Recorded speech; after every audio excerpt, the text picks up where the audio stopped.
This program is brought to you by Stanford University. Please visit us at stanford.edu. Yeah, the same explanation you just gave. Yeah. Supposing in the framework of QFT, and we have a singlet with space-like separation of the parts of the calculation, I suppose you'd say. Is there some sort of virtual exchange of something?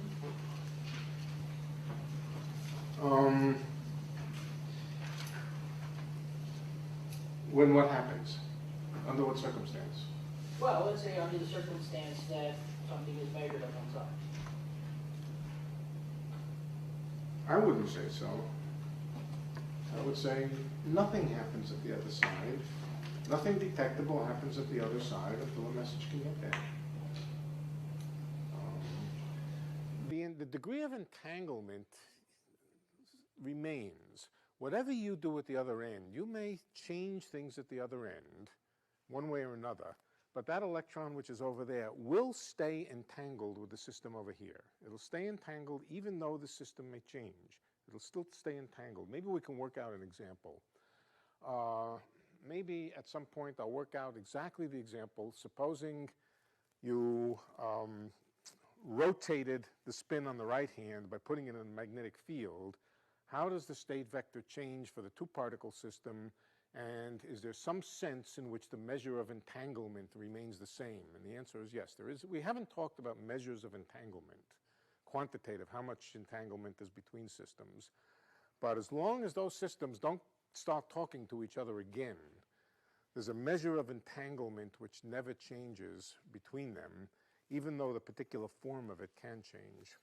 Somebody asked me about what happens if you take an entangled pair and you throw one of the particles into a black hole. What happens to the entanglement? Well, it becomes entangled with the degrees of freedom of the black hole. The black hole evaporates. That electron over there is still entangled with all of the photons that come out of the black hole and so forth. In fact, I mean, you can think of much simpler examples in black holes, or much where the whole story sounds very crazy, but nevertheless, forget black hole. Just take a bathtub. A bathtub, you have a pair of electrons. They're entangled in the singlet state, and the bathtub is full of water. And you take, forget electron or atom, could be a water atom. Are there water atoms? Yeah, okay. Two entangled water molecules, and you drop one of them into the bathtub, and it gets all mixed up, terribly mixed up with all of the stuff in the bathtub here. This electron is still entangled, not so much with the single electron which is there, but in the entire state of the bathtub. You have to now treat the bathtub as a system and talk about the entanglement of the bathtub with the electron here. This electron gets too mixed up with the others to have a clear identity, but nevertheless, the state of the entire bathtub here stays entangled with the electron, and then the bathtub can evaporate so that there's no molecules left. There's nothing left to be entangled with. Well, of course there is. What's left to be entangled with is all of the vapor that escapes out of the bathtub. And that entanglement will remain there, frozen in, unless something from this side actually comes over to this side and they interact with each other again. Then they can become disentangled. It is quite possible to take an entangled state and disentangle it. Anything that can go one way can go the other way. So if you were to take two unentangled electrons, let them interact for a while, they become entangled. Anything that can happen in the opposite direction. So disentanglement can take place, but only if the systems are close enough to actually interact with each other. So if something from over here comes over to here, it can get disentangled, but only then, yeah.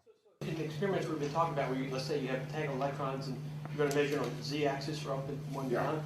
When you make both of those measurements, are they still entangled, those two electrons? Or does the measurements kick them out? No, the measurements kick them out. Okay. Yeah. And would one measurement disentangle them? It can. It can. We're gonna talk about that. Those measurements are called measurements. They're called observations. And we're going to talk tonight about how observations or measurements have the interplay between the measurement concept, the collapse of the wave packet, and the concept of entanglement. I want to get to that. But before I do, I want to just spend a little bit of time, because I don't think I did it very well, talking about projection operators and a little just review a little bit of the mathematics. Just very briefly discuss subspaces and the mathematics of subspaces and projection operators, at a very elementary level. I don't like to do anything more advanced, to use more heavy hammers than are necessary to explain an idea. All right, first of all, when you have a space of the kind that we're talking about, where you have a concept of vectors and their complex conjugates, they're formally called dual. The bra vectors and the ket vectors are called duals of each other. We're inclined to sort of think of them as like complex conjugates. We have a concept of orthogonality between those vectors. As long as we stay in vector spaces which have finitely many dimensions. Incidentally, first of all, what's the question? What's the definition of the dimension of a vector space? The definition of the dimension of a vector space, we ought to give it abstractly. Forget for the moment using column vectors and just counting the number of entries. Give you a collection of abstract vectors with some orthogonality relations, and in particular some relations of linear dependence. Linear dependence means that a vector may be linearly dependent on some other vectors. That would mean that the first vector can be expanded in terms of the other vectors. That's what linear dependence means, that you can write a particular vector in terms of another subset of vectors, then it's said to be linearly dependent on it. The dimension of a vector space is very simple. It's the maximum number of linearly independent vectors that you can find in the space. In other words, in three-dimensional space, you can find, there are many, many triplets of vectors which are linearly independent. Linearly independent means that you cannot write any one of them as a sum of the other n minus one of them. Or an equivalent way to say it is that you can't find any linear combination of the vectors which adds up to 0. If you can't, then those vectors are said to be linearly independent. Now, obviously, there is no way that these vectors are not all in the blackboard, incidentally. This one's sticking out of the blackboard. Those three vectors are not linearly dependent. They are linearly independent because there's no linear combination of them that adds up to 0. Another way to say it is there's no way to expand this third one in terms of these other two. They don't have to be orthogonal to be linearly independent. If I take three vectors, I'm not very good at drawing these things, but take three vectors which happen not to be orthogonal to each other, just those two, plus this one over here where this one is not lying in the plane of the other two, there is no way to write the third one in terms of the other two. So again, they're linearly independent. All right. Now, in a three-dimensional, let's start with a two-dimensional vector space. What's the maximum number of linearly independent vectors I can find? The answer is 2. If I add a third one in the plane, if I add any third one, and now I'll just draw exactly the same thing, but think of it now as a vector in the plane, then this third one can be written in terms of the first two. For example, we can add these two and get a vector over here. And then with a minus sign, we're allowed to have minus signs. We're allowed to multiply by constants. We're allowed to add vectors, multiply them by constants. We can certainly build this vector from the other two. So these three vectors that I've drawn on the blackboard are not linearly independent. They're linearly dependent. The maximum number of linearly independent vectors in a two-dimensional space is 2.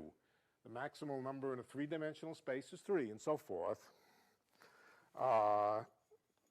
And that's the basic definition of the dimension of a vector space, the maximum number of linearly independent vectors.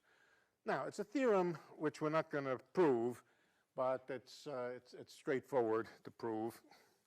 that if you can, in a d-dimensional vector space, with a concept of orthogonality in it, that you can always find d basis vectors. D basis vectors, the basis vectors mean that the vectors are first of all normalized. That means they're unit vectors, and they're all orthogonal to each other. You can find d of them. So in a two-dimensional and in many ways, not just in one way, in many ways, but in particular, there exist families of vectors which are orthogonal, mutually orthogonal, and unit vectors. 2 of them in a two-dimensional space, 3 of them in a three-dimensional space, and so forth. And those vectors, or a set of such vectors, yes?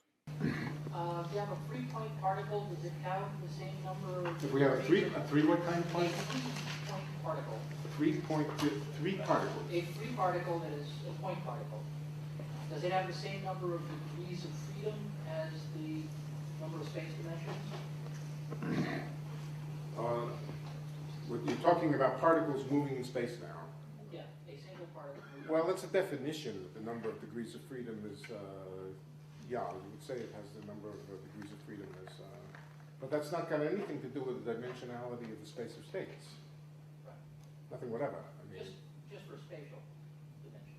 yeah, just the spatial dimensions, right. But the dimensions of the space of states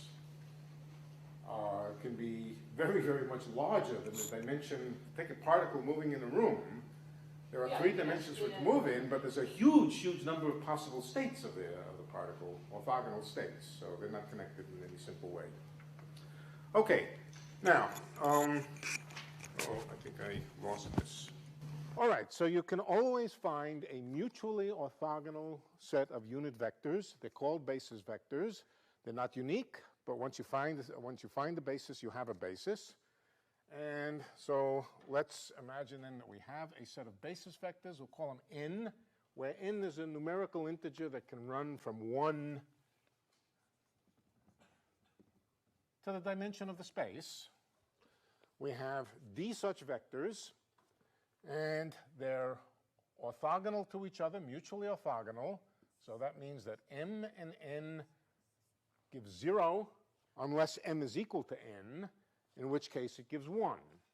So the symbol for that is the Kronecker delta symbol, and the Kronecker delta symbol simply means the right-hand side is 1 if m is equal to n, and it's 0 if m is not equal to n.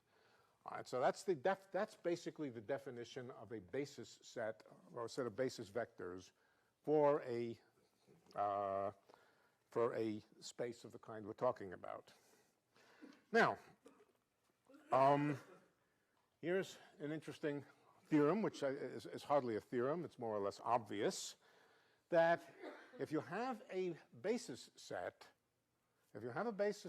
which has as many vectors as there are dimensions in the space, then it follows that any vector whatever can be expanded as a sum of the basis vectors with coefficients, with a set of coefficients. Let's call those coefficients a sub n times n, summed on n. In other words, this is just saying that any vector anywheres can be expanded in terms of, in 3 dimensions, the 3 basis vectors or whatever. All right.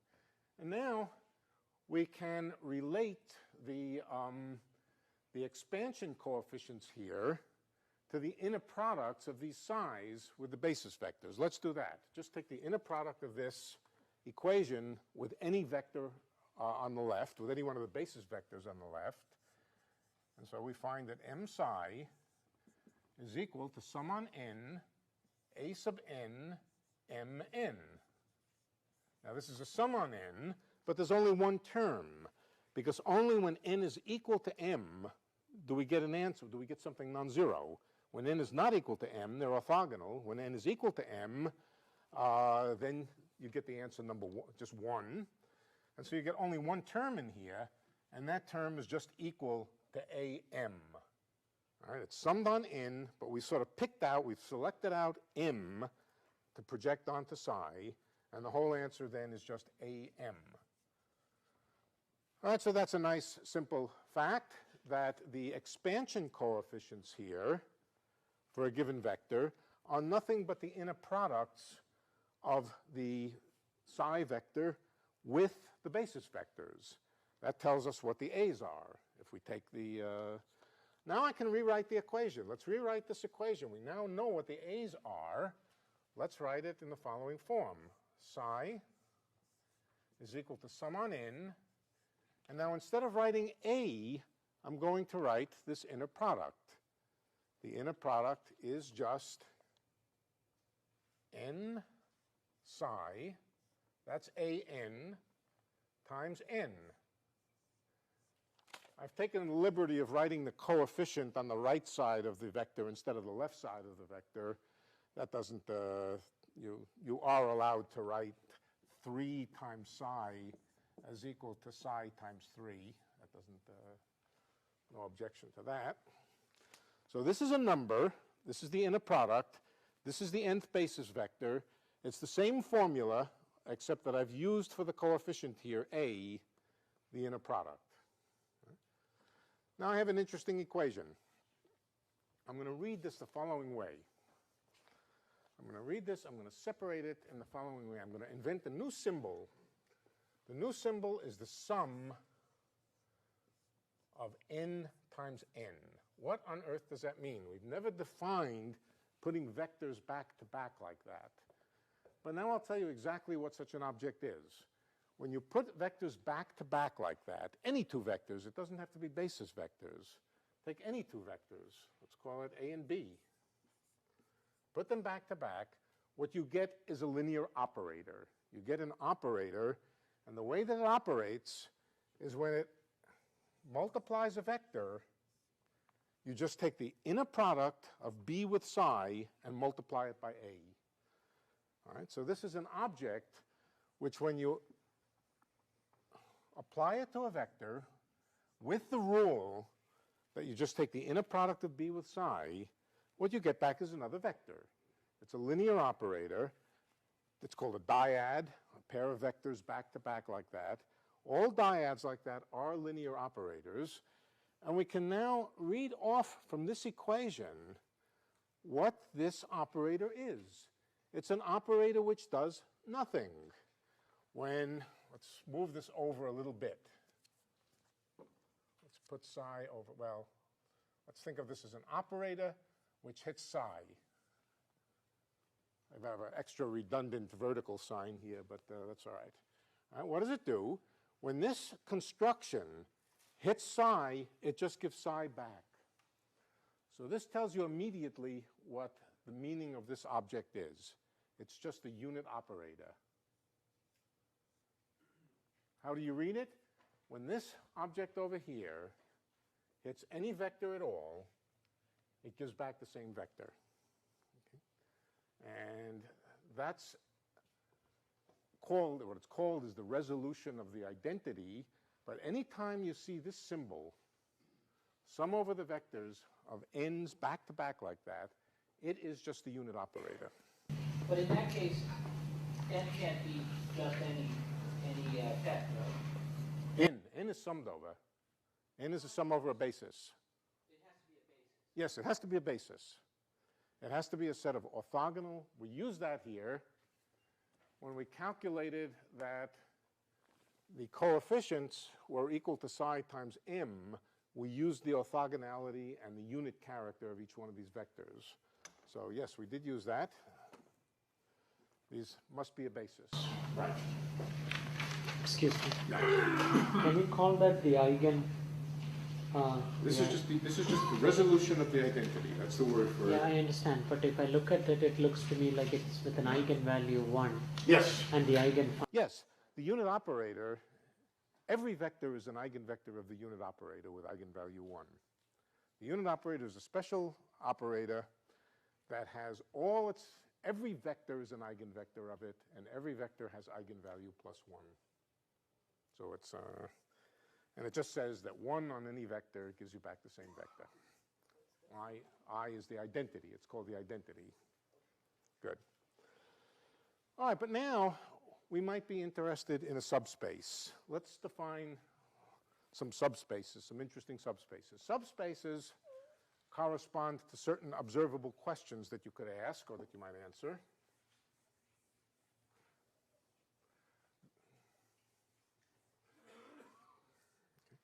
So for example, let's suppose that we have some operator, some observable, some Hermitian operator that I'll call K.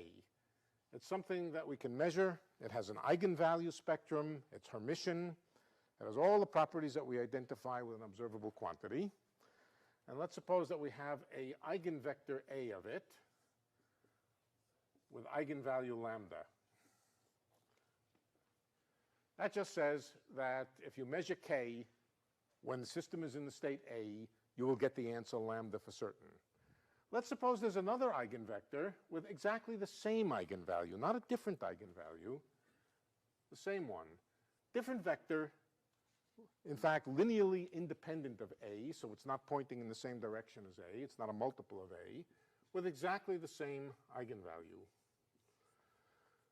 Then any linear combination of A and B, let's call it alpha A plus beta B. Any combination like that is also an eigenvector of K with exactly the same eigenvalue. It's easy to check.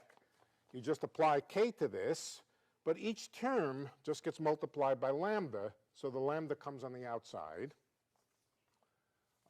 If we apply K to it, the K just goes right through and multiplies each one of these by lambda. The whole thing is just a multiplication by lambda. And so any linear combination of a pair of eigenvectors with the same eigenvalue is also an eigenvector with that eigenvalue.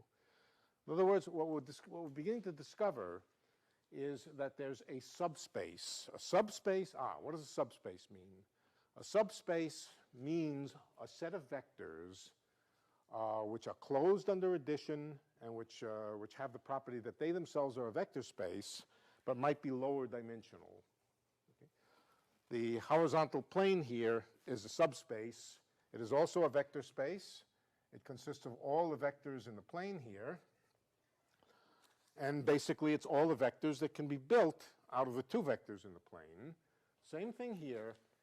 Any linear combination of these two vectors will be an eigenvector.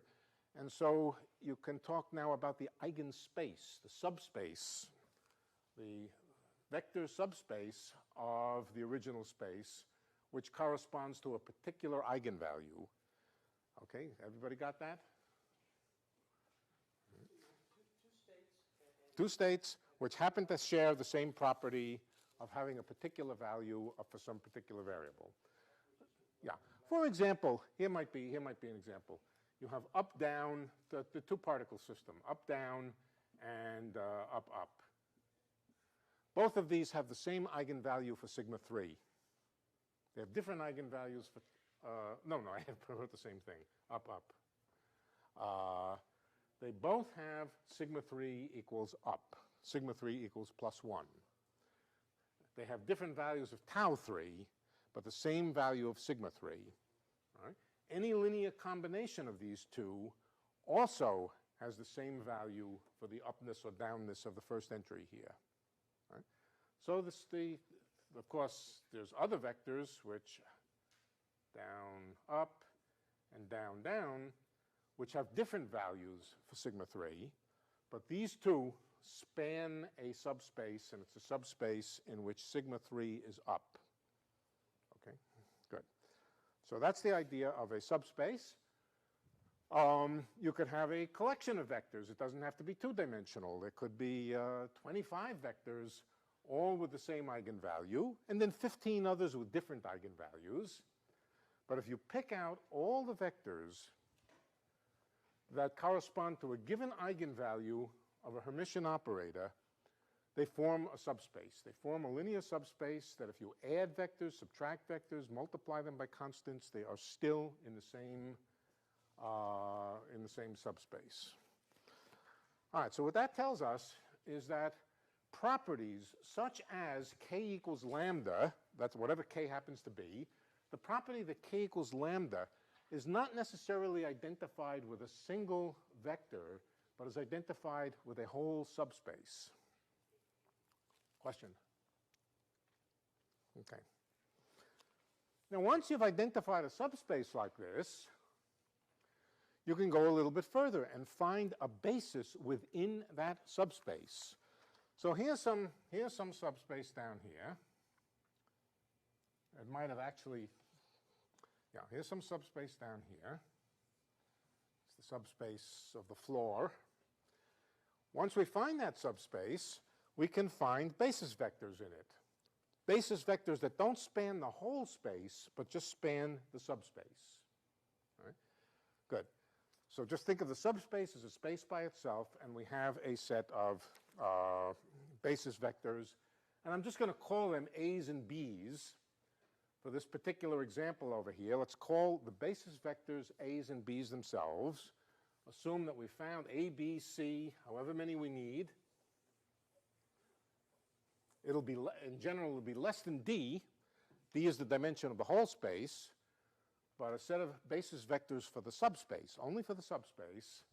And those, by definition, have the property that any two of them are orthogonal unless they're the same, otherwise the inner product is 1. So that's delta AB. But A and B now don't run from 1 to D, they run from 1 to whatever the dimension of the subspace is. Good. So we now have the concept of a basis for a subspace. Good. Let's take that basis and construct out of it something which looks like this. Let's take the basis in the subspace and write the expression A. Sum over A. Sum over all the basis vectors in the subspace. What is that object? Right? Now, the first thing I can tell you is it would give you back the same, if you hit any vector with it, it'll give you the same vector as long as the vector is in the subspace. All right? So if we have a vector in the subspace, for all practical purposes, the other directions don't matter, and we're just rewriting this kind of formula over here. If psi is in the subspace, then we just get back psi again. But what if psi is not in the subspace? What do you get? If psi is not in the subspace, then what you get is the projection of psi onto the subspace. So what does that look like? Let's put this vector over here someplace. Sticking out of the blackboard, I can't, don't have enough dimensions to draw it in properly. The projection onto the subspace is the projection of the vector onto the subspace. We just discovered what this object AA is. It's the projection operator. It's the projection operator onto the subspace, which in this case corresponds to the property that k equals lambda. So this object over here is the projection operator onto the subspace, in this case, where k is equal to lambda. That's how you construct a projection operator. If you have a property that you're interested in, you find the subspace which it corresponds to, you find a basis in that subspace. Now, this may or may not be hard to do. I mean, in any particular example, it may be easy or hard, but you find that basis, and then you construct what would have been the identity operator, except it's not really anymore because it doesn't have those vectors which stick out of the plane, which stick out of the subspace. It's the projection operator onto the subspace. But the identity operator is also a projection. Yes. The identity operator is a projection operator. It's a projection operator onto the whole space, onto the whole, on the whole space. If you only had one vector here, it would be the projection onto some particular axis. If you have two vectors, two-dimensional subspace, it would be a projection onto a plane. If you have enough vectors, it actually corresponds just to a projection back onto the whole space. Right? But typically it corresponds to a property. Okay? The property that's associated with the identity operator is a trivial property, just that the system exists. No information is contained. What's that? Isn't that the property that doesn't Now, every projection operator characterizes a property. It's the property which is true in that subspace. Why is it the no change observable or something like that? I'm not sure what you meant by that. Okay, I get it. Okay. This is, observable is the state. It's in the state of Right. Okay. Final thing about projection operators is the probability postulate. The probability postulate for quantum mechanics is most nicely expressed in terms of these projection operators. And what we can say then is if I give you an arbitrary state psi, which is may or may not be in the subspace, if I give you an arbitrary normalized state psi, then the probability that psi has property k equals lambda is just the expectation value of this projection operator. Let's see if we can make any sense out of that. If I plug in for the projection operator, its expression here, what I find is psi a psi summed over a. Does this make sense? Yeah, it says that the probability to find a particular property is the sum of the probabilities of all the particular ways that you could find that, all the orthogonal ways that you could find that, that particular property. So for example, if the property corresponded to the first spin being up, in other words, if it corresponded to the projection operator onto the first spin being up, let's write down what the projection operator would be. It would be up, up, up, up, plus up, down, up, down. There are two basis states in which the first spin is up, namely up, up, and up, down. And if we construct we're leaving out some things here, down, down, and so forth. But this is the projection operator onto the subspace where the first spin is up. Okay. If I take the expectation value of this operator in any state, it's the probability that the first spin is up, but it comes from two places. It comes from the probability that the first spin is up and the second spin is up, plus the probability that the first spin is up and the second spin is down. Okay. So that's the basic postulate of probabilities. Yeah. Is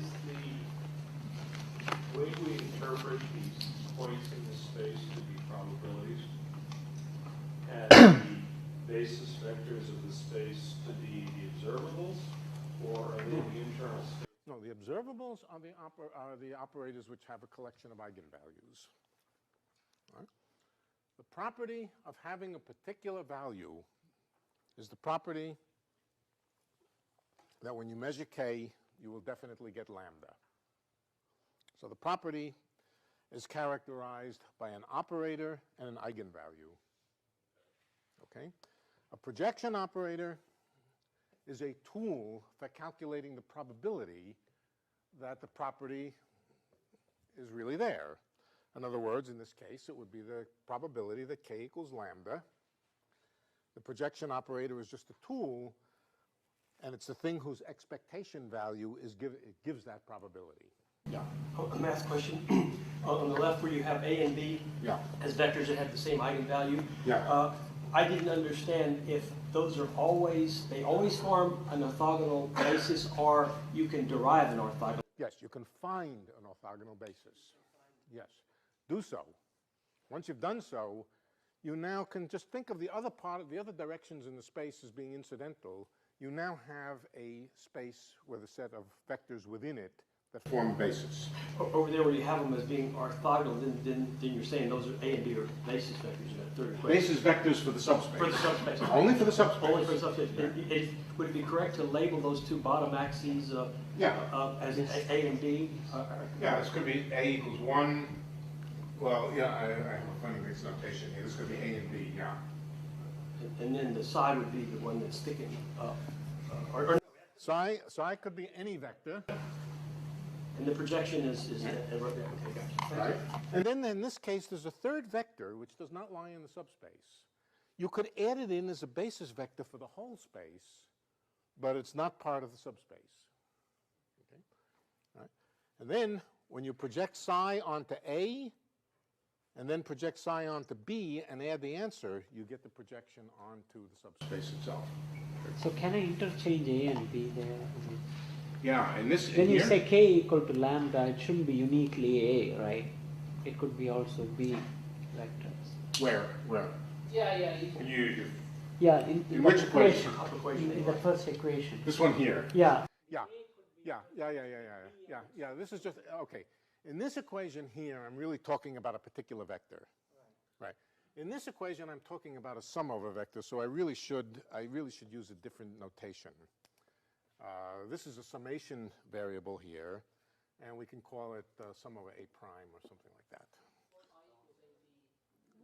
We can decorate it with as many indices as we want, and it'll just get very confusing. But when you see a sum like this, don't think of a particular vector being picked out. Think of summing over all the vectors. Whereas an equation like this without a summation, it means some specific vector. So here you are summing over A and B. Right. This could be a sum over A and B. Right. A prime could stand for A or B, or C or D, depending on how many vectors there are. Exactly. Right. I didn't want to make too many notations. I didn't want to put subscripts on notations, but yes, you've got the idea. A summation index like this here is just a sum over something. Here you've picked out the A vector and the B vector. You could have called it 1 and 2. In fact, that would have probably made more sense to just call it 1 and 2. Okay, any other questions? Yes? Just to double check, does this say that the probability amplitude? No, the probability. Yeah. These are probability amplitudes. These are probability amplitudes. Multiplying them by their complex conjugates give you probabilities, and then summing over the different ways that you could get. You see, there are different ways that you could get k equals lambda. You could have it in one vector or the other vector or the other vector. Summing over all the various ways gives you the total probability for k equal to lambda. Does that answer the question? Yeah, good. Okay, good. Just any more? Okay. All right, so that's another way of stating the fundamental probability postulate. Now, if we have two commuting projection operators mean,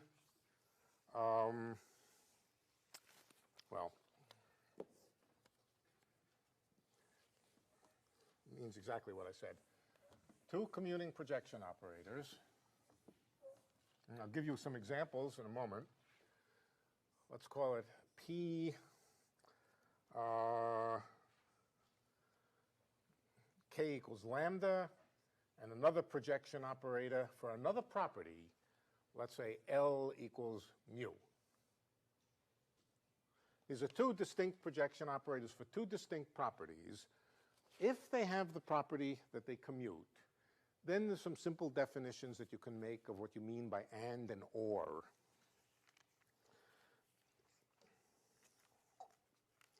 What about and? What is the projection operator for k equals lambda and L equals mu? What is the projection onto the simultaneous condition that both k equals lambda and L equals mu? In order for there to be an and to get any answer, there have to be vectors in common in the two subspaces. I mean, the two subspaces have to intersect with each other. They have to intersect. So if you had two spaces which didn't intersect at all, except at the origin, all subspaces always intersect at the origin. So there's two subspaces which don't intersect except at the origin. Then let's place this one vertically upward, just for simplicity. then clearly there are no states which share the property associated with this projection operator and with this projection operator. There's nothing in common between them. On the other hand, if we had two subspaces which shared another subspace, a lower dimensional subspace, then there are vectors in the space which share both properties, which have the property associated with subspace number 1 and the property associated with subspace number 2, and we can ask which vectors, which states of the system have both property 1 and property 2. And what is the projection operator for the AND statement, for the property k equals lambda and L equals mu? Well, the answer is the product of the two of them. If they commute, the answer is the product of the two of them. Let's see if we can see why that's so. Let me just call this pk. I'm not going to call it pk equals lambda. That's too much notation. Just pk and pl. Now, if they commute, it doesn't matter which order you write them down in. Okay? Let's take any vector, whatever. Oh, let's go back a step. Can I go back a step? Yes, I'm going to go back a step. If you take the projection operator pk and you apply it to any vector at all, whatever, apply it to any vector at all, you will get a vector in the subspace, right? So it stands to reason then that if you take this whole vector here, it must be an eigenvector of k with eigenvalue lambda. This is a vector in the subspace k equals lambda. And so it must be the case that k on this just gives you lambda times pk times psi. This isn't very deep. It just says that pk on psi gives you a vector in the subspace where k is definitely equal to lambda. Okay, now let's take the product, pk times pl, apply it to any state whatever. I say that this vector will have both the property that k is equal to lambda and L is equal to mu. How do we check that? Well, first of all, I told you that if you take any state and multiply it by pk, it'll have the property k. By property k, I mean k equals lambda. Let's just call it the property k. Any vector, if you multiply it by pk, has the property k. Well, here's a vector. I've multiplied it by pk on the left. Therefore, it has the property k. But if it's also true that pk and pl commute with each other, I can also write this as pl times pk on psi. And now I exhibit the fact that it has the property L. So if I have two commuting projection operators, which commute with each other, that roughly means that the two observables are compatible with each other, that you can measure both of them independently, that you can measure them both simultaneously. Then the product of the two projection operators corresponds to the AND statement. In other words, it corresponds to vectors, or it corresponds, to the projection onto the simultaneous property k equals lambda, L equals mu. For example, if I wanted to know the probability that k equals lambda and L equals mu, it's just the expectation value of the product. Right. Psi, pk, pl, psi is the probability not just that k equals lambda or that L equals mu, but that k equals lambda and L equals mu. Okay? That's the AND statement. You multiply projection operators. There's also an OR statement. The OR, yeah. Also known as, well, in classical logic it would be the intersection. I'm not sure that you call it the intersection in vector spaces, but it is the intersection in that sense, yeah. In classical logic, it would correspond exactly to that, if you have a property described by a subset of points in a set, and you have another property, then it's the intersection which corresponds to the or statement. Sorry, the and statement. The or statement corresponds to the sum of the two projection operators. I'll let you try to prove that yourself. And is product, or is sum. So if you're interested in what vectors either have the property that k equals L, that k equals lambda, or L equals mu, the or statement, then the projection operator happens to be the sum of them. But we're going to be more interested, I think, in the product. If they're not compatible, you just get hash. You can't measure both things together.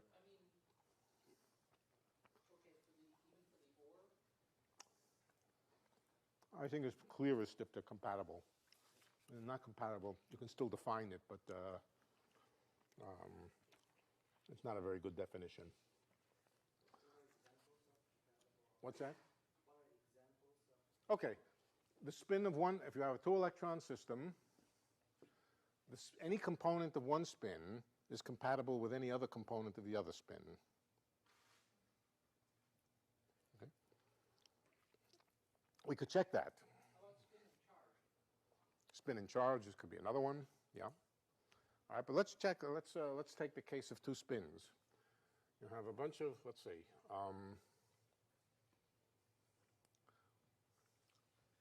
yeah.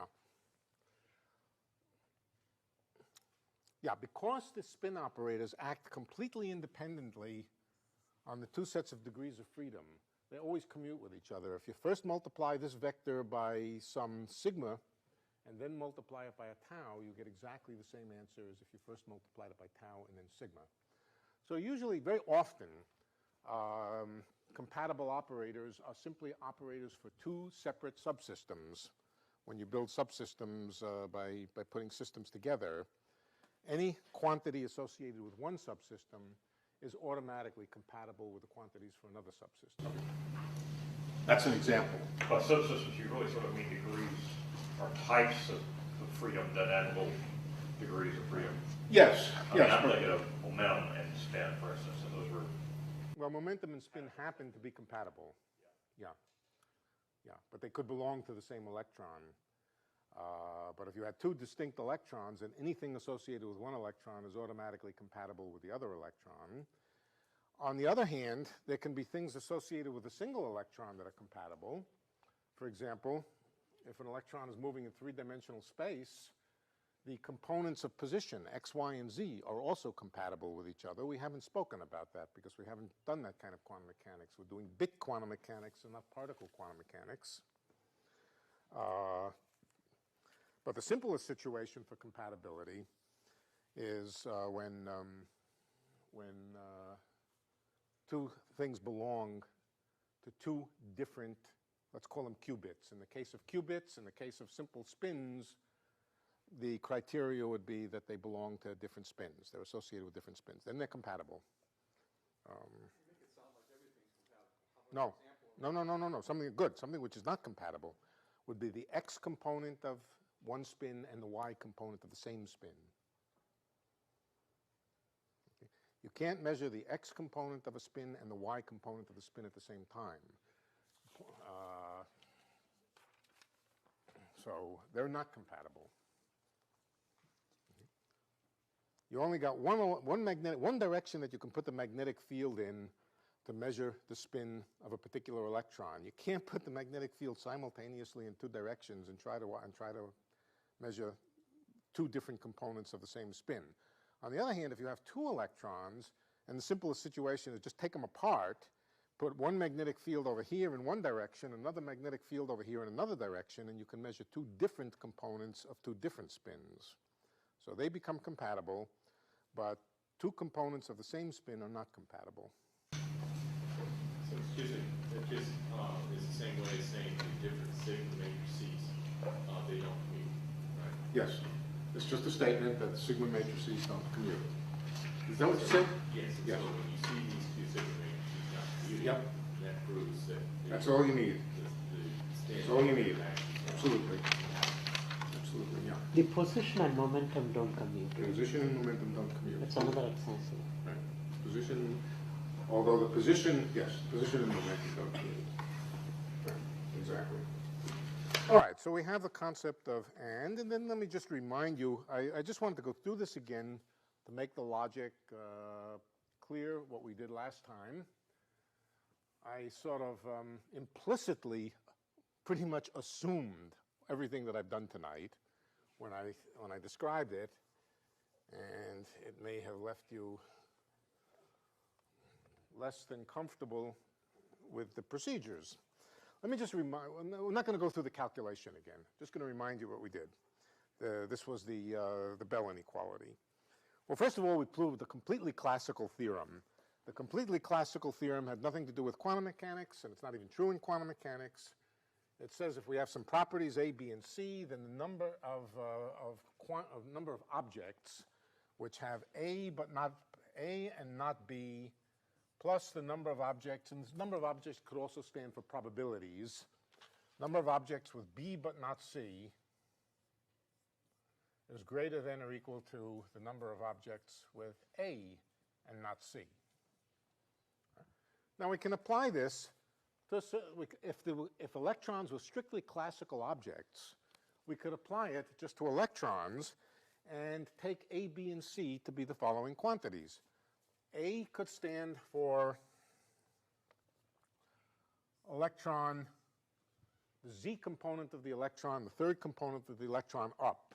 And I'll just indicate it by pointing an arrow up. That's A.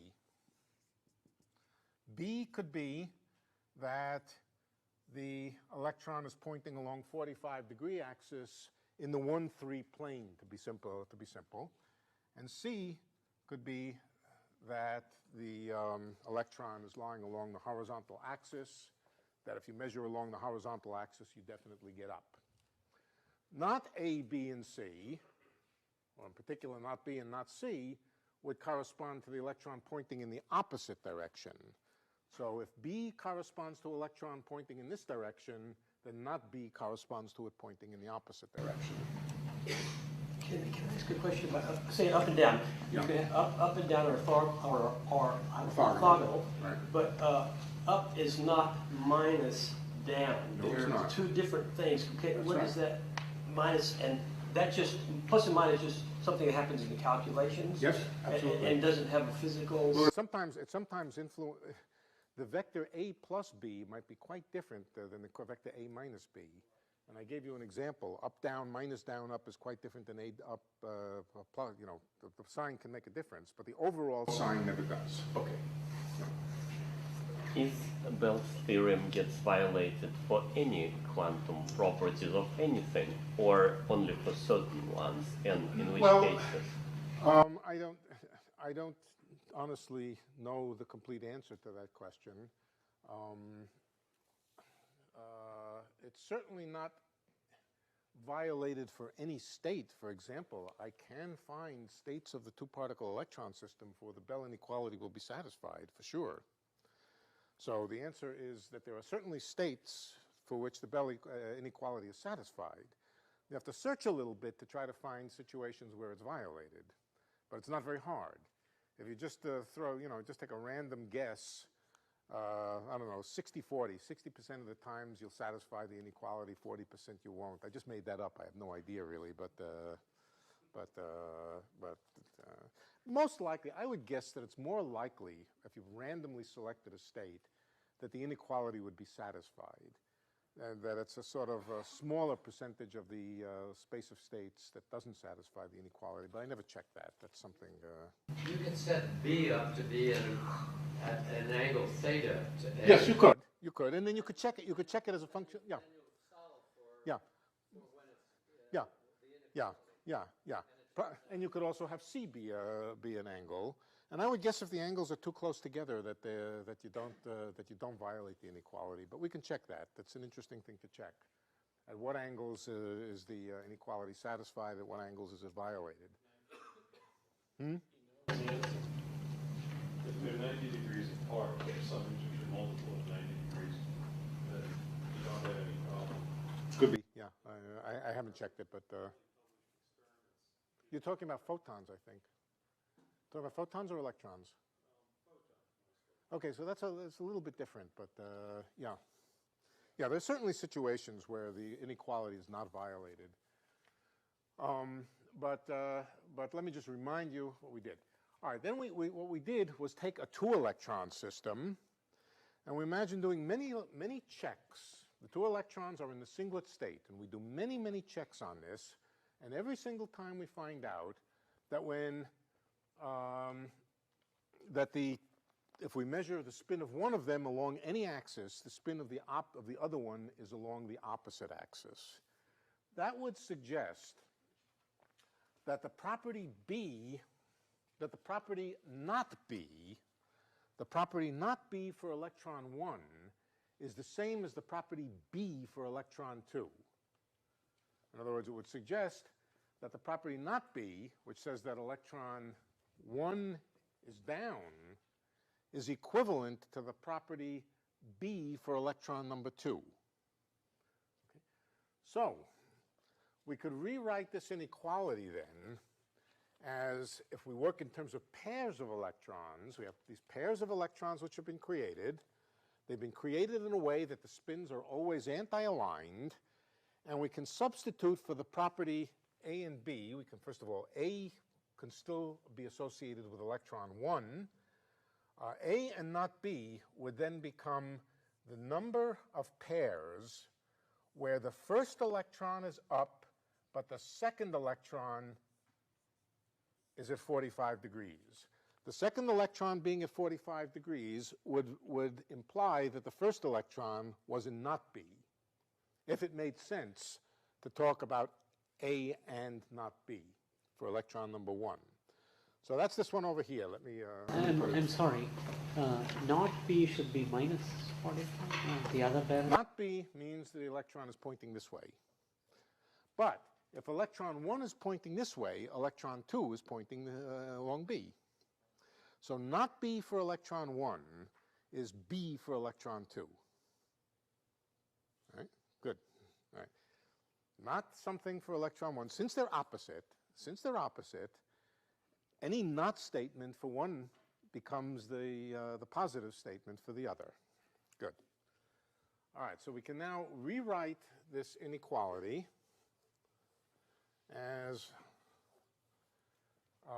the number of pairs in which the first spin is up, but the second spin is along 45 degrees, plus the number of pairs in which the first spin is at 45 degrees, but the second spin is at 90 degrees, is greater than or equal to the number of pairs where the first spin is up and the second spin is at 90 degrees.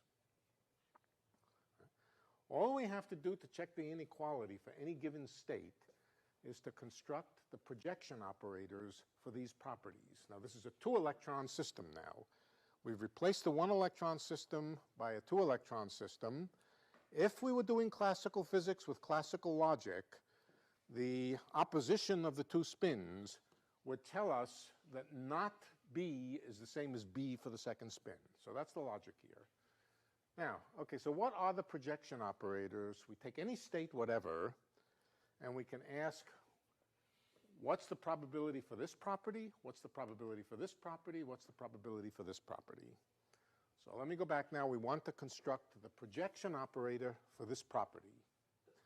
This property has spin number 1 pointing up. The projection operator for that is 1 plus sigma 3 over 2. If the first spin is up, sigma 3 gives plus. 1 plus 1 is 2 divided by 2. That's 1.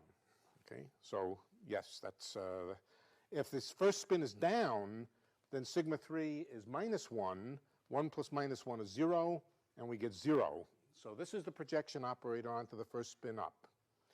The projection operator onto the second spin pointing along its axis is also a 1 plus something, but not 1 plus sigma, but 1 plus tau, because tau is the spin operator for the second electron, but not tau along the third axis, but tau along the 45-degree axis. What is that? That's tau 1 plus tau 3 over the square root of 2. That's the projection of tau onto the 45-degree axis, and then we should divide it by 2. This is the projection operator for one statement. Spin number 1 is up. The projection operator for the other statement, spin number 2 is along 45 degrees, is this one. What is the projection operator for the AND statement, that electron number 1 is up and electron number 2 is along 45 degrees? It's the product. Okay. It's the product, so we multiply these two operators together. Dot just means multiplication. Right. We do the same for this one. Same kind of thing for this one. I should move this over a little bit, but the second projection operator, let's put it over here, would be the first spin along 45 degrees. That's 1 plus sigma 1 plus sigma 3 over square root of 2, all divided by 2. But then the second spin along the horizontal axis. So that's 1 plus tau 1 divided by 2. That's the projection operator for the second configuration. And the projection operator for the third configuration is 1 plus sigma 3 over 2 times 1 plus tau 1 over 2. Well, we know how to work with these sigma and tau operators. And if I give you any state of the two-electron system, you can calculate the expectation value of these three projection operators. And you can simply check, is the expectation value of this one plus the expectation value of this one bigger, or is it not bigger than the expectation value of this one over here? This is the exercise that we did last time for the singlet state. For the singlet state, up, down, minus, down, up. And we found that the inequality was violated. There is no reason why it should not have been violated. We're not doing classical set theory. The derivation of this formula here came from drawing various classical sets and looking at the, just counting up what things corresponded to A and not B, what regions corresponded to A and not B, what regions corresponded to B and not C, what regions corresponded to A and not C. It didn't have to do with the intersections of projection operators. It had to do with the intersection of sets. So there was no reason why the inequality should have been satisfied in the quantum context, and it's not. Yeah. If we know that for a particular system, the Bell's theorem either violated or not violated. For a particular system in a particular state. Right, in a particular state. That's right. Then is there anything more we can say about it, or nothing else? The only thing you can say about it is this is a very clear demonstration that quantum mechanics cannot be the statistical theory of some kind of system with that's really governed by classical logic, by classical set theory. That's all that you learn out of it. That it cannot be, and so if a particular quantum state actually satisfies Bell's theorem, can we say that it's some sort of, that it's more classical than not in any way? I think you probably, maybe. Remember, there are many, many variables that you could check. In this case, well,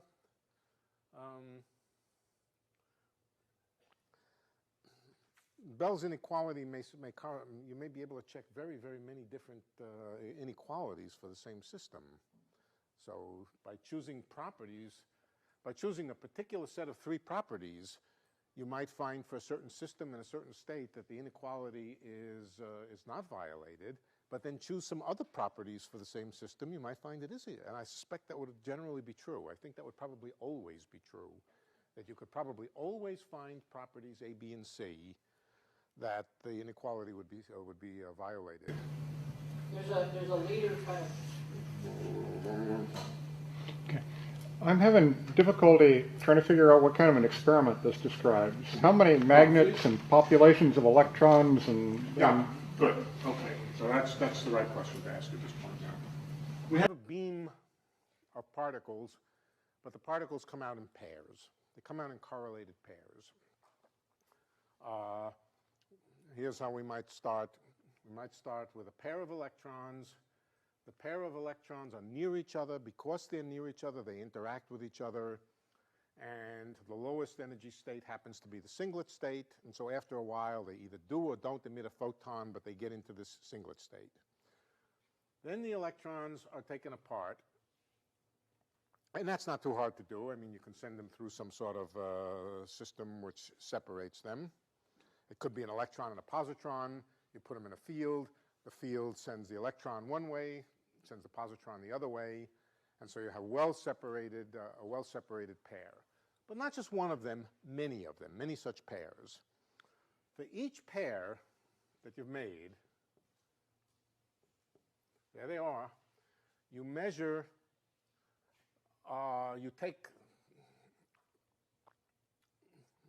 divide them up into groups.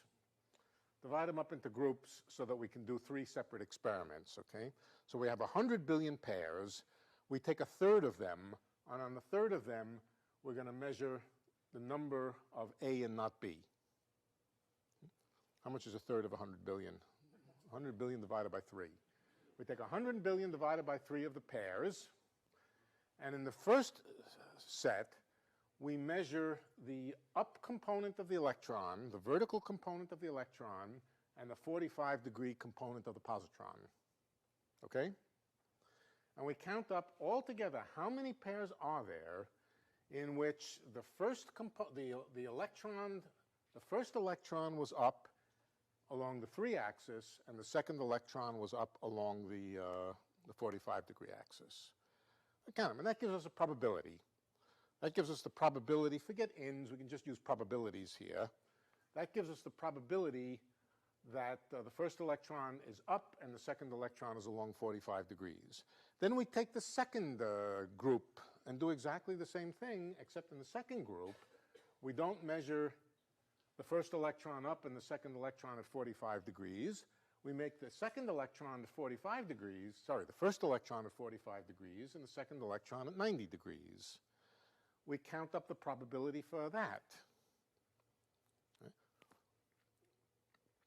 We add it. And then finally, we take the last third of the electron pairs, of the electron-positron pairs, and measure the first electron up along the z-axis and the second electron along the horizontal axis, and count how many of them have the property that the first electron is up, or what percentage have the probability that the first electron is up and the second electron is horizontal. The theorem says, classically, if it were true, it would say that this plus this should be greater than this. But your theorem is dealing with a single population, and this is 3 different populations. You can take it as dealing with probabilities. You can take it as dealing with probabilities. And since we have a identically selected set of 3 populations, we can measure the probability distributions by looking at just the separate. The theorem would be true if we divided the system identically prepared, assuming they're identically prepared, all 3 populations, in fact, every single pair here, the theorem would be true about these subpopulations also. It doesn't matter that they came from some sort of a superpopulation to begin with. You could have gone off and totally... As long as you prepared them in the same way. That's right. As long as you prepared them in identical ways. So, yeah. In the year 2000, Alan Aspect wrote an article commemorating John Bell. In there's this very neat diagram that shows basically the distribution that you can expect classically versus what you get quantum mechanically. Yeah. And it shows how the quantum mechanical results include some data points which are outside of the classically, or inside the classically excluded region. I haven't seen it, but 19 when? 2000. Alan Aspect.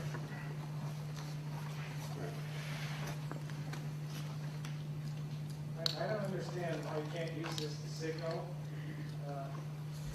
The 2 electrons would be going apart very slowly. And so, if Alice measures one of them, if they're going across slowly, could measure it and then send a message at the speed of light saying, I just measured this and expect yours to arrive. Right. That was, as far as I understand, Aspect's experiment was done in such a way that the two measurements could not, that a light signal could not have been sent between them. Yeah. Yeah. If there was time for a light signal to go from one to the other, then it would not be a contradiction. You might wonder, how the hell did the signal get across there? What was the mechanism? Who sent the light beam and so forth? But you wouldn't have a contradiction with causality or with locality or whatever you want to call it if the second electron was measured after a time during which a light beam could have gone from one place to another. You might say, oh, I didn't see any light beam go. I must have discovered some new force of nature that I didn't notice before, but at least it doesn't exceed the speed of light. But the trick is to do the experiment in such a way that a light signal could not have gone to the second electron when you measure it from the first electron. I don't think he used electrons. I think he used photons, incidentally. But yeah.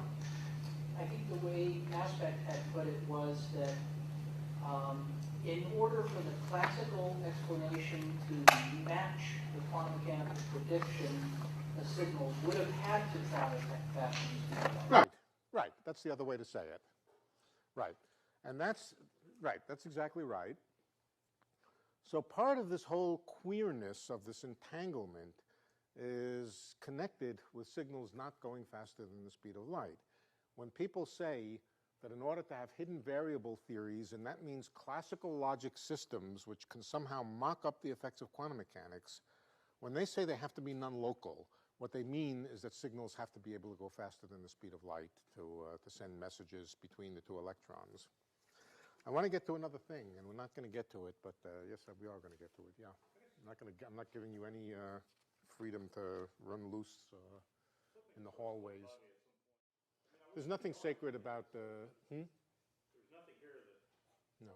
No. That's right. There's nothing sacred about conserved quantities in this context here. It's just a nice, very simple system to work with. In fact, these don't even really have to be spins. They could be any two system, any system that has two states, an upper and a level atomic state. Energy itself is being subject to this. Yeah. No, it was not important that this was that spins are angular momenta or anything like that. No, not at all. All right, what I wanted to do next was to talk about the connection between three things: interference phenomena, measurement phenomena, or how you do what a measurement means, and its connection with entanglement. How a measurement is really the establishment of entanglement between systems. That's what a measurement is. And how measurements destroy interference.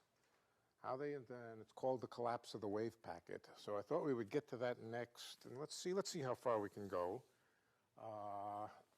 We may want to come back to it if I don't. So what we're actually going to be speaking about is the two-slit experiment.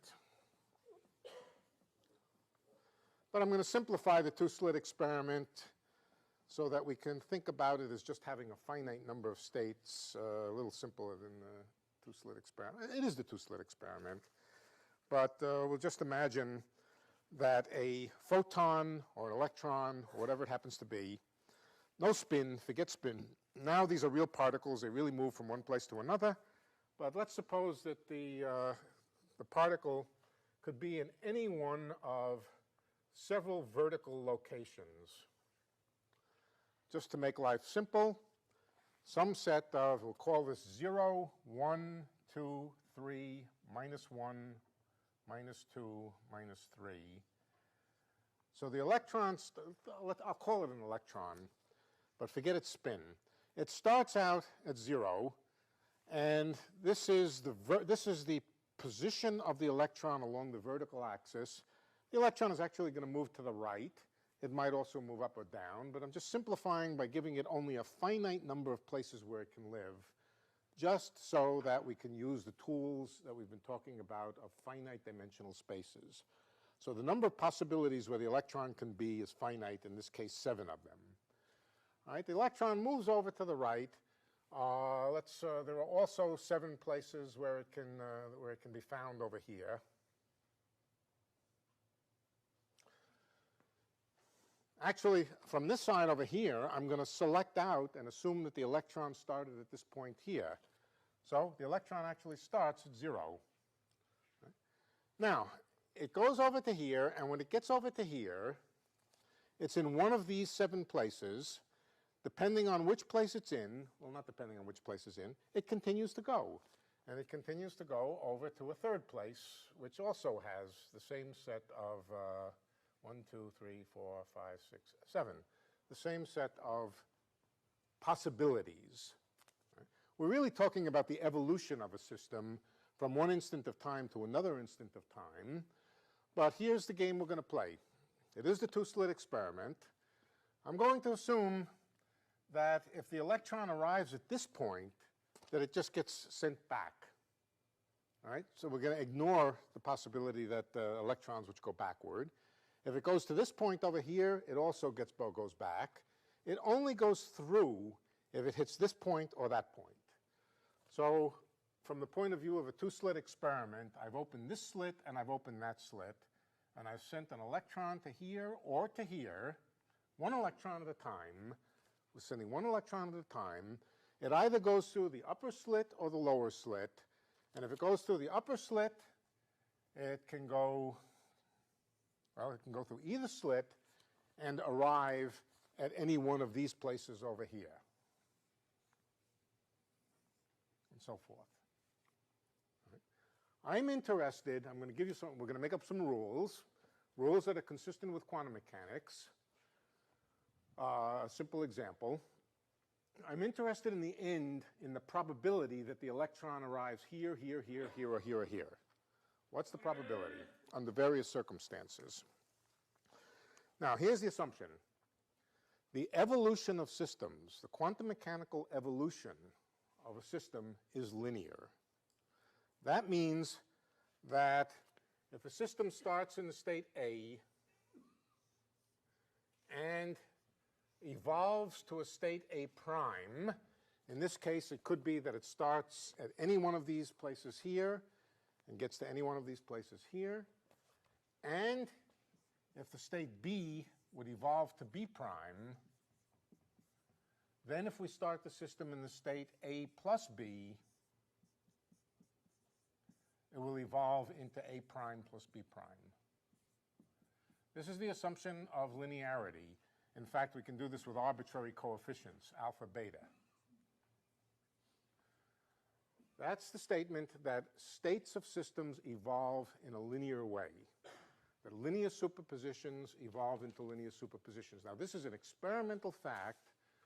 As I said last time, it's very, very hard, maybe quite impossible. Nobody has ever succeeded in changing quantum mechanics a little bit without coming to really silly conclusions. So we'll take it as a postulate that the evolution of state vectors is linear. Linear superposition evolves to the same linear superposition with the same set of coefficients. All right. That's about all I'm going to assume. And we're going to, well, make some definitions now. I'm going to start the electron over here. And after a certain time, it will have arrived at one of these places. I'm not interested. I might as well throw away all the places which just reflect the electron backward, because I'm not even going to look for it back here. So it either gets to 1 or to -1. And by symmetry, just the up-down symmetry here, if I really do have enough up-down symmetry, if the length of this path is exactly the same as the length of this path and so forth, and I start the electron symmetrically, about the only state that I can get to over here is the linear combination. So we can write it this way. We can say, starting with 0, the state will evolve to the state 1 plus -1. Now, I'm not terribly interested in normalizing the state. I'm not interested in keeping track of total probability here. That's not going to play any big role in what we're going to say. So if we start with the electron over here, after a time, by the time it gets to the slits over here, it will be in a superposition of states with equal amplitude, with equal likelihood of being here and here. Just because of the symmetry of the problem, you would expect equal coefficients here. But now let's say, what happens if an electron starts at 1? What happens to it when it goes over to this side over here? So let's make a postulate or an assumption about that. If it starts at 0 initially, it gets to 1 plus 1 prime, or minus 1, 1 plus minus 1. What happens if it starts at 1 over here or minus 1 over here? What happens to the state vector over here? So let's make the following assumption. If you start at 1, if an electron starts at 1, then by the time it gets over, we can call this the screen over here. It's where we measure the electron, the screen. By the time it gets to the screen over here, I'm going to make an arbitrary assumption that it is in the state summation psi n n. It has to be some linear combination of, these are basis vectors, they correspond to orthogonal configurations. These are different places, they don't get mixed up with each other. If an electron is over here, it's not here. If it's here, it's not here.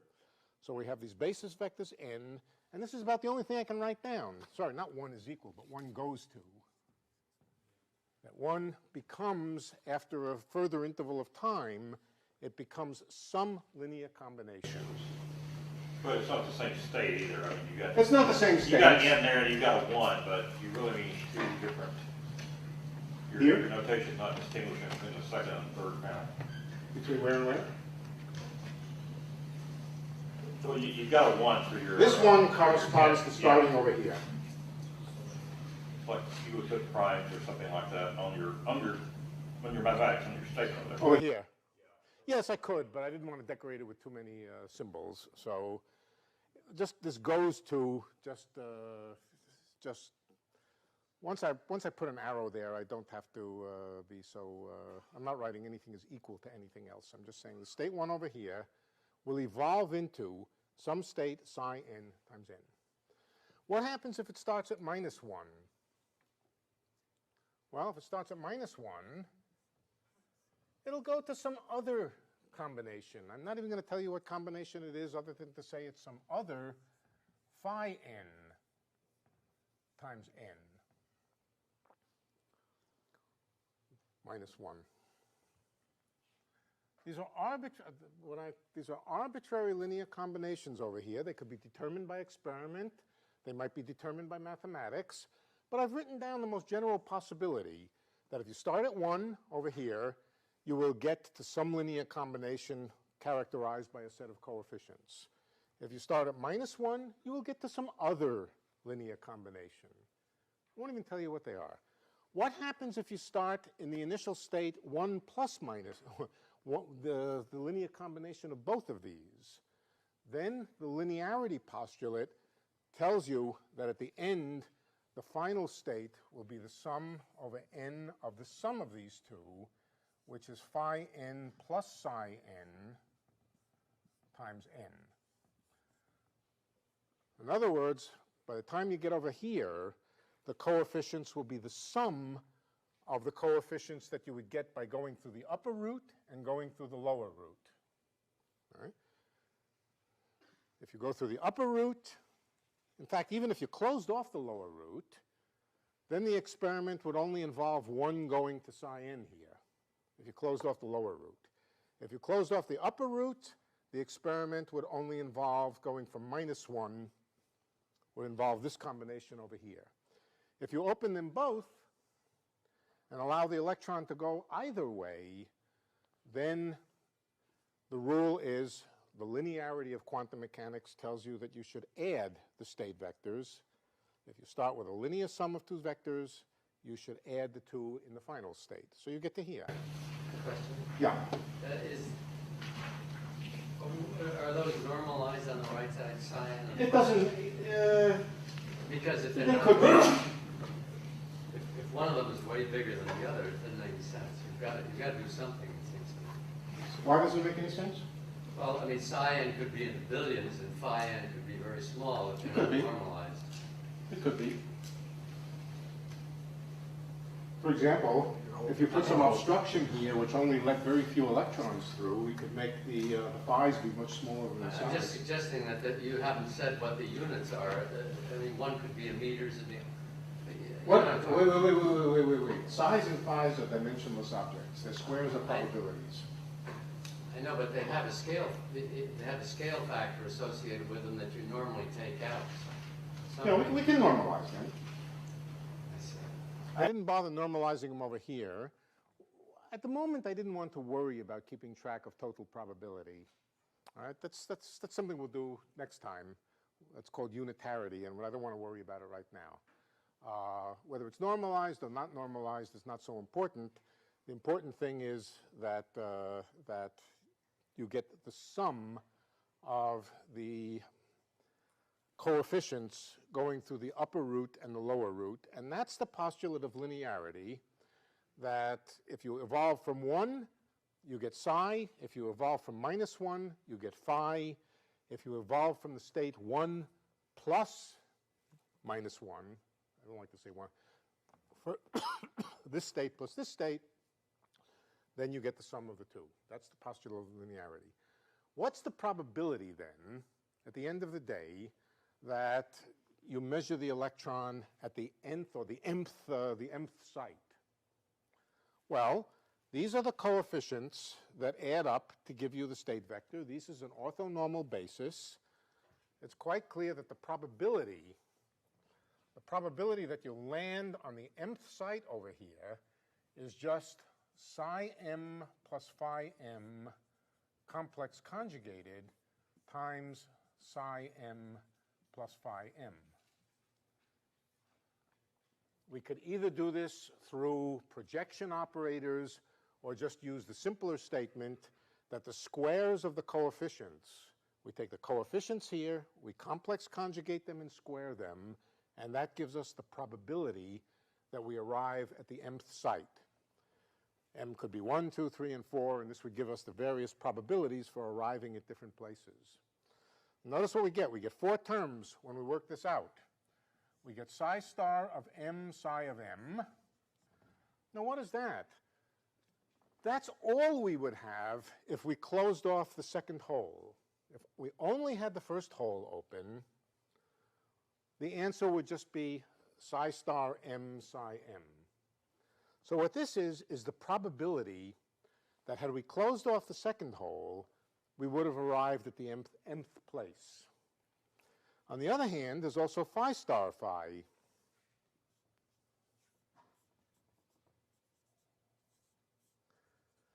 That's the probability that if we closed off the top opening and went through the bottom one, we would have arrived at the nth place. Classically, that's all there would be. The probability to go from here to here by one of 2 routes would just be the sum of the probabilities of going through the upper root and the lower root. That's all you would have in classical physics. If you had a random walking particle that random walked around, you left the upper hole open, you would have a certain probability to get here. If you left the lower hole open, you would have a different probability to get to the same place. If you left both holes open, the probability would just be the sum of the 2 probabilities. But in quantum mechanics, we have 2 other terms. Psi star m phi m plus phi star m psi m. Do I have that right? Yes. Let me give you an example. Let's consider the probability that we get to the symmetric point over here. For the symmetric point, we might imagine that's 0, that's m equals 0. M equals 0. We might imagine that psi and phi are equal to each other.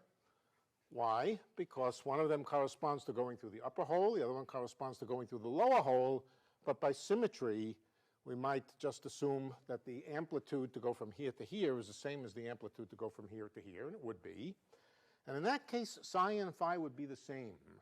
In other words, if we plugged in 0 over here, the probability to get right to here, to the central point, 0, 0. The whole answer is 4 times the probability that you would just go through the upper hole if only the upper hole was open. Now that's odd. You would have expected classically just twice the probability. If you opened up both holes, you would expect that the answer would be twice the probability to get to here, not 4 times the probability to get to here. All right. But what you get in quantum mechanics in this case is 4 times the probability, and the reason is because you add up the amplitudes and then square. If the amplitudes are equal and you square, you'll get 4 times the probability. Okay. That's a little bit odd. All right, maybe it's not that odd, but let me give you something even odder. By putting in the right little apparatus over here, you could make changes in the system, basically just a little potential or something that would have a little bit of effect on the electron as it went from here to here. It could have the effect of changing the sign. It could have the effect of changing the sign. If it changed the sign, it would also change this one. In that case, if psi of 0 was equal to phi of 0, they would cancel. And you would find 0 probability to get to this point over here. This is destructive interference. The 4 was constructive interference. The 0 is destructive interference. And what does it say? It says that there are situations where, with a certain probability, you would get to here going through the upper root. With an equal probability, you would get to here going through the lower root. But if you open up both roots, you make it impossible to get to here. Okay? That's at least, for my money, that is as odd as the Bell inequality. That by opening up, you would think you make it easier to get to here, and in fact, you completely block out the possibility of getting to here if you start with the minus sign here. Okay? But the minus sign doesn't affect either of the probabilities for the upper root or the lower root. It only affects what happens when both roots are open. When both roots are open, it becomes completely impossible to get to here, despite the fact that if you only opened one root, block this one off, you can get to here. Block this one off, you can get to here. Equal probabilities. Open them both, no electron will ever get to this point over here. That's destructive interference. So it's clear that probabilities in quantum mechanics are not doing the things that they do in classical mechanics. Can I ask a question about that? Regarding locality, let's suppose those two holes of 1 and -1 were some distance apart, and you could, in a time less than it would take light to go from one to the other, turn on that little field so that you would change it from constructive to destructive interference in a very short amount of time, so that when an electron was going from the source to the middle screen, it might be constructive, but then just as it was getting there, it would be turned to destructive, and then you would accumulate the results. In other words, you're changing the experiment so fast that you can't, the electron couldn't know. I think my thought is, even if you change it fast, you would still get the proper result, such as, you have interference, you have... Well, I would say to change the sign, you might want to do something in the leg over here. Right. All right. Right. So, right. Well, right. You could do it while it's in flight, but then it would depend on whether you made the change before the electron got to here or after the electron passed it. Just right prior to it, but in a smaller amount of time. Well, the electron is over here? Yes, and so that when you made that change there, that nothing could propagate at the speed of light to the other slit. Over here? To the other slit? Yes. No, I think if you make the change before the electron gets here, you've made the change. Right. And that will change the sign here. Right. That will change the sign. I think his point is that in a delayed choice type of an experiment where you open or close the slit in a random way that wouldn't permit somehow the correlation to be set up at the other slit, the quantum mechanical result is still going to hold. Classically, you would have to have some kind of, in order to get the correlation that you actually meant to find out. Well, we have no correlation here, just a probability, just a pure probability on the side. A probability distribution. Right. It's not just that the probability depends on whether there's one slit or two slits. Of course it does. It's that the probabilities don't add. It's the probabilities don't add, the amplitudes add. The probabilities don't add. You get a probability in either case, depending on that sign, 4 times bigger than the probability to go through one opening with the other one closed, or just 0. Right, but you can come back and decide and figure out which way, which of the two wave functions was the actual description at the time, and you would find the results, the distribution that you get corresponds to that, the thing that you discovered later on is the actual situation at the time. It's a late choice experiment where you don't know what you're going to do until it actually happens. So whether it's a plus or a minus sign depends on some setup of the system, which is space-like separated from the other part of the system. And then later on, you go back and reconstruct what happened. Well, I think you'll have to give a more precise setup in order.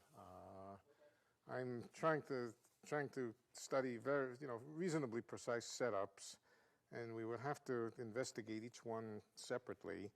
But what I really wanted to get to, we'll see if we can get to it, I don't know, we're probably going to come back to it, is what happens if somebody over here, if there's an apparatus over here which monitors which way the electron goes through, which measures and records which way the electron goes through. This is the interesting question. Here, I have assumed that nobody has recorded which way the electron has gone through. So at the end of experiment, you can't really say the electron went through here or you went through here. You don't know which way it went through, and there's no clear notion of being able to check afterwards that the electron went through the upper or the lower hole. But supposing you set the problem up in a way that afterwards you can check. There's something which records whether the electron goes through the upper hole or the lower hole. Then what happens to the probability distribution? Well, you might think, well, who cares whether you measure it or not? Careful, measure it in such a way that doesn't disturb anything very much. Do some very minimal, gentle detection of the electron, whether it goes through there or not. You shouldn't disturb the system very much. But in quantum mechanics, it's not always possible to do minimal, gentle experiments.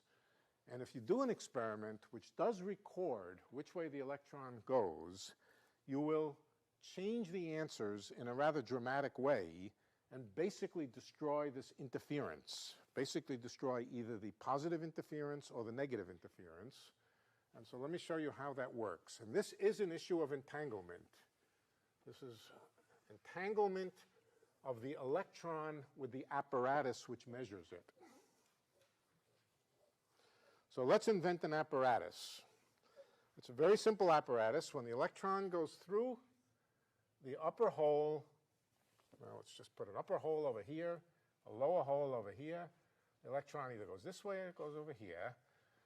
And here's my assumption. If the electron passes by this hole, well, we're going to put an apparatus. The apparatus is going to be very simple. It's going to be a spin. It's either up or down. This spin is either up or down along the third axis. We're going to start with a spin down. If the electron goes through the upper hole here, it records its presence by flipping the spin up. Right? If it goes through the lower hole, it does nothing to the electron. This is the apparatus which records which way the electron goes. One extra spin It could be another electron, or it could just be some abstract system with two states. And if the electron goes through the upper hole here, it records its presence by flipping the spin to up. All right, let's do that problem. I think we'll see if we can get the problem done, but we will go through it again, I think, because it's probably the most interesting. You put a detector in the other hole too? What's that? Did you put a detector? We could put a detector in the other hole too, but I don't think we need a detector in the other hole, because if it doesn't go through here, it does go through here. So we would have a funny situation. We would have a very funny situation if we put a detector at both places and both of them didn't record, but the electron got over to here. So presumably that's forbidden. You really only need a detector in one place to tell you that the electron either did go through here or it didn't go through here. Because it's an electron. Electron can't go through both. It's not big enough to go through both. Either goes through one or the other, right? If you measure it, it will go through one or the other. Right. If you monitor it, you will find that it goes through one or the other. If you don't monitor it, there's no way that you can know which one it went through. If you do monitor it, at the end, you can go back and check that electron. Now, you could put another one over here, too, and analyze it, but that way we have two electrons, and it gets a more complicated apparatus. But we could certainly do it. It'd be fun to do it and see what we get. But OK, so let's then start. We start with the electron over here. It starts in the state 0, but that's not enough information. We also have to specify the state of the spin. So now this is a composite system composed of two parts, the electron, which can be at any one of these sites but happens to start at 0, and the spin. And the spin starts down. So let's put in the coordinate of the spin here. That's the initial state, spin down, electron at 0. Okay. The electron comes over to here. Now what happens if it goes through the upper state? Let's close off this one and forget it for a moment. If it goes through the upper configuration, then the electron comes out, or the configuration of the whole system, forget the electron, the whole system then comes out in the state 1. That's because this is position number 1, this is position number -1. It comes out 1, but what happens to the electron, to the spin? It's up. So if we go through the upper hole, the state of the system is 1 up. What happens if we go through the lower hole? I hate this notation, 1 and -1. I should not have done that. -1 and down. I'll put a comma in there. What happens if I open both holes? If I open both holes by the linearity of quantum mechanics, the state that comes out the other side here is the sum of these two. 1 plus configuration of electron at -1 with spin down. Okay. So by the time the electron comes out, or the electron arrives at this point, it arrives at this point, and again we have a superposition of states, but notice that it's entangled now. The position of the electron has become entangled with the spin. It's very much like down, up plus up, down. We have an entanglement between the recording apparatus and whether the electron went through the upper hole or the lower hole. Okay. That's what a measurement is. It's a entanglement between the apparatus, and the apparatus is just an electron spin here, and the system being the position of the electron that went through. Now, what happens after that? What happens by the time it gets over to the screen over here? Let's see. Let's use this blackboard.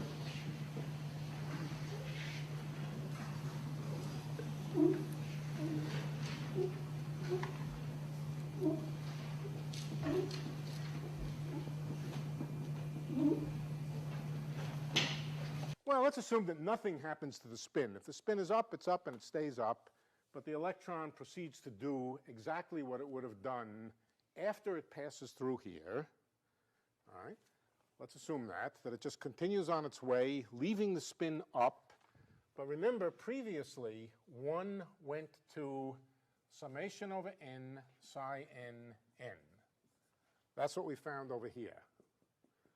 Well, if nothing happens to the spin during the journey of the electron over to here, we can just stick in the spin coordinate and just say electron in the upper configuration with the spin up evolves exactly as it did before without the spin doing anything. The spin just stays up. What happens if we start with the electron in the lower state here? That was -1. That evolved into some phi sub n, n. But now we should put in the coordinate of the spin, d, d. What happens if both roots are open? If both roots are open, then the final state is sum on n, psi n with n up plus phi n with n down. Again, it's an entangled state. The coordinates of the position of the electron are entangled with the apparatus, with the upness and the downness. We can now calculate. I'm getting a little bit tired. I think we'll probably go on next week. But here's the problem. What is the probability that we arrive at a particular n? Now we have a different situation. We have 2 orthogonal possibilities for the spin. Okay? To calculate, well, I'm going to quit now because I think I've probably given you more than enough for tonight. Here's our problem: to calculate the probability that we've arrived at the mth site. In particular, the probability that we've arrived at the origin, 0. Right? Anybody know what the answer is going to be? Just the sum of the 2. And the reason is there are no cross terms because the cross terms involve the inner product of a down with an up. And the inner product of a down with an up is 0. The cross terms won't be there anymore because when we go to calculate the probabilities, ups and downs are orthogonal to each other, and the cross terms will not be there. I'm going to go through this. I'm going to go through this in detail. We'll use projection operators. I don't know. We'll do it a dozen different ways.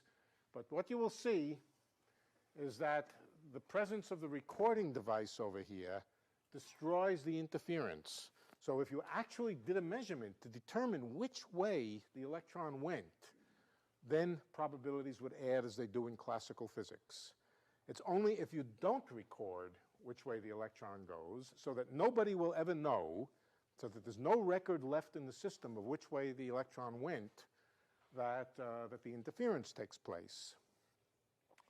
But the message for the moment, just for the moment, is that making a measurement is establishing entanglement between a device and the system.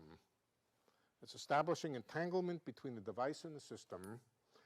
And in this case, where is it?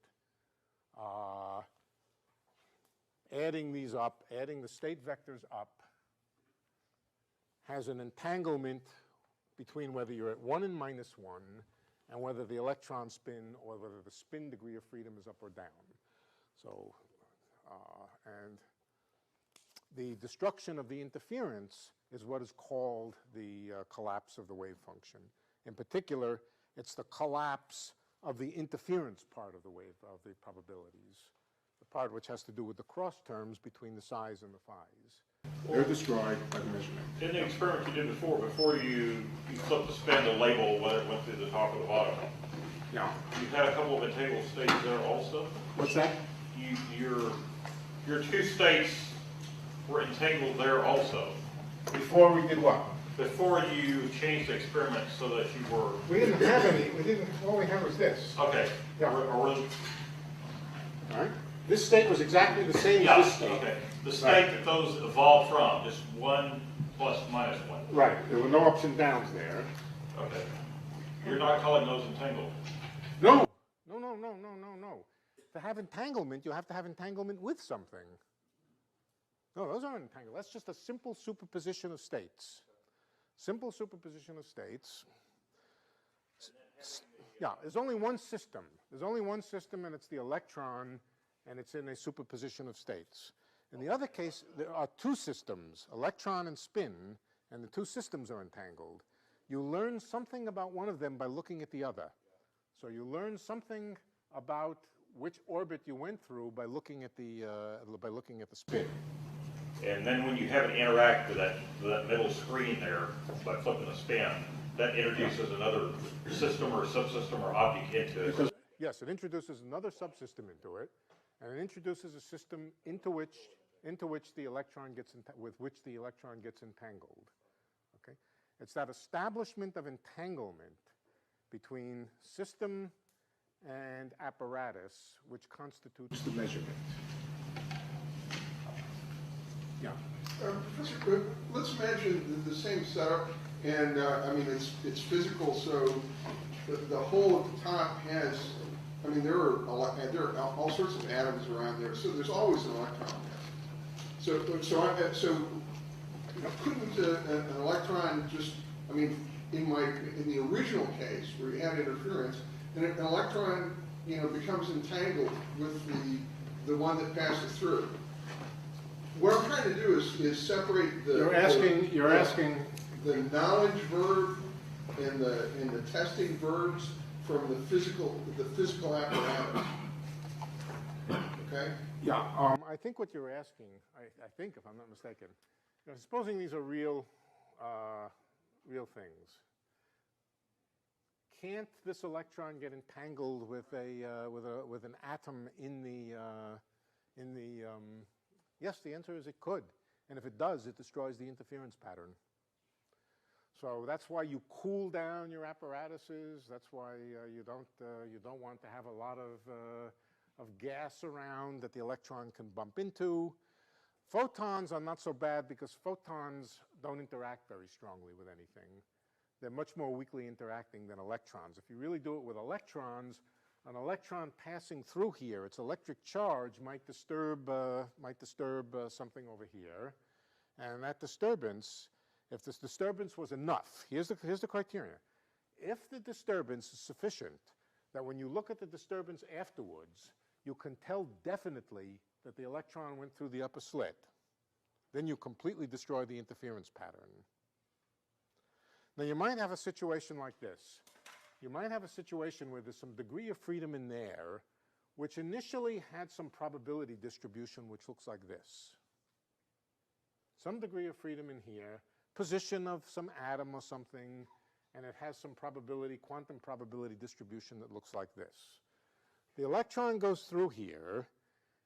If it shifts the probability distribution so that it's not overlapping, then when you look afterwards at the system, you know yes, no, whether it went through the upper one and the lower one. You following me? Right. Under that circumstance, that will destroy the interference pattern.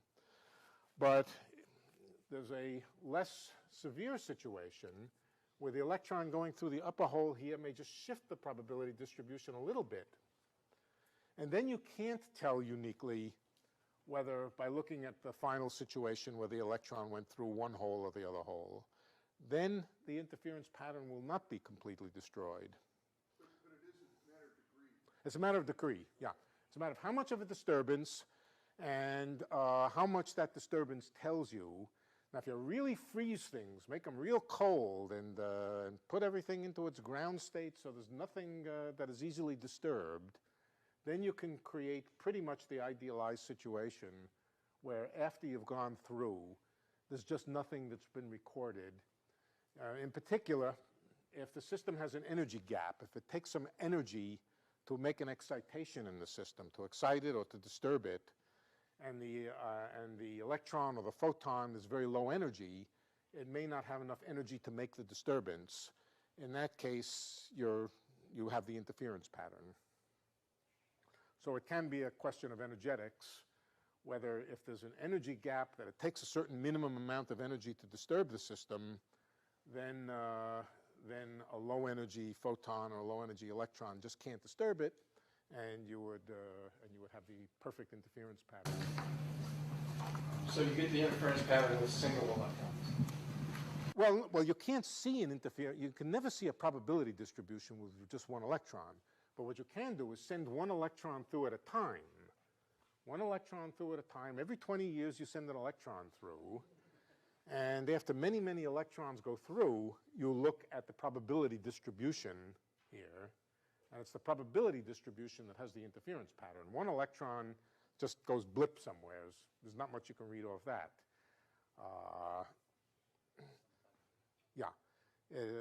As always, an experiment always really means either repetition of the same experiment over and over again, or many, many identical experiments performed simultaneously. But it means the recording of statistics after many events of the same kind. Right. So, to be clean about it, and we don't want to have to worry about two electrons at the same time, we send the electrons through once every 20 years and make sure that they don't talk to each other and don't give anything away to each other. And, so the effect of measurement is always to destroy interference? Yes. Yes. It always has an effect of destroying interference. It destroys entanglement. It destroys it. No, it creates entanglement. No, I mean the measurement on the screen. Yeah. After you determine which particular element is landing at. Yeah. Once you right.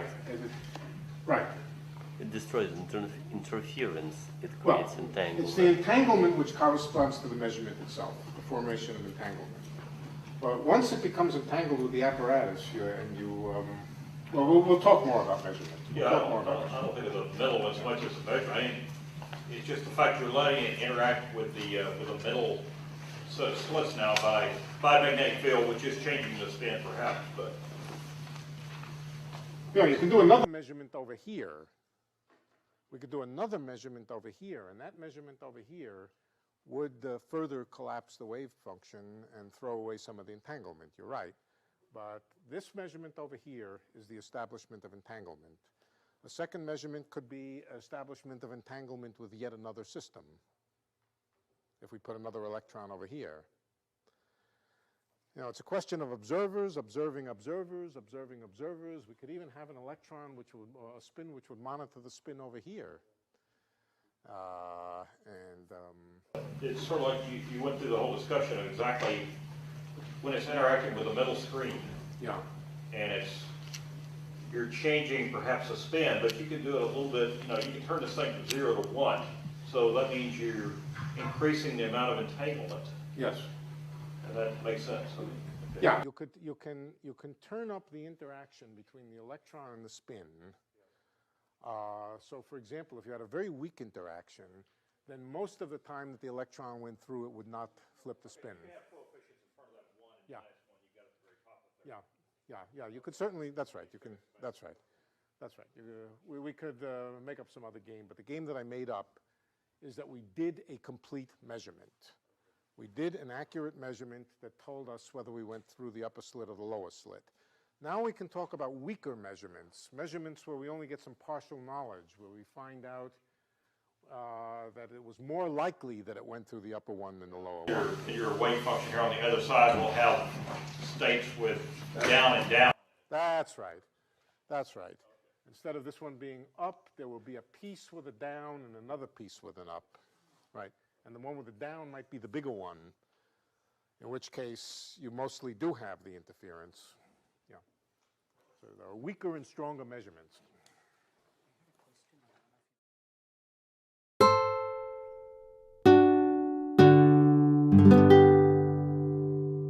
The preceding program is copyrighted by Stanford University. Please visit us at stanford.edu.